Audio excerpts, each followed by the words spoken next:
Start হয়ে গেছে। বন্ধুরা এতক্ষণ পরে এলাম, সেই গেছিলাম সকাল 8:30টায়, আর এখন এসে এই যে তৈরি করা ভাতটা পেলাম। খাওয়া দাওয়া তৈরি করা ভাত দেখেছো, রেডি করা, মানে কি বলবো, আগে বলে নি। রুটি, এটা রাতের রুটি আচার দিয়ে সেঁকে নিলাম, আর ঢ্যাঁড়স পোস্ত, ডিম সেদ্ধ, কলাইয়ের ডাল, এটা গর্ত করে নিয়েছি, আর আলু পটলের ভাজা, সজনা, আর এই দেখো মাছের ভর্তা ভাত দিয়ে। তৈরি ভাত খেতে কি মজা লাগে না? দারুণ মজা না? কপাল করতে হয় তবেই খাওয়া যায়। বন্ধুরা সবার কেমন লাগছে? ভালো লাগলে ফলো করে নিও একটু, আর সুন্দর করে একটা কমেন্ট করো। এখনকার মতন রাখছি বন্ধুরা, আর ডিমটা খাই আগে।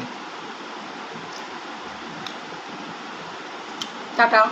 অনেক মানে কী বলে ঠকে গেছি, সকাল 8:30 আর এখন এই 2:30-3টা বাজে, এতটা ঠকে গেছি না, মানে কিছু ভাল লাগছে না। দেখো না, স্নান করে এসেই খেতে বসে গেছি, রেডি ছিল বলেই, তাহলে ভাগ্য ভালো ছিল বলেই খেতে পেলাম। টাটা।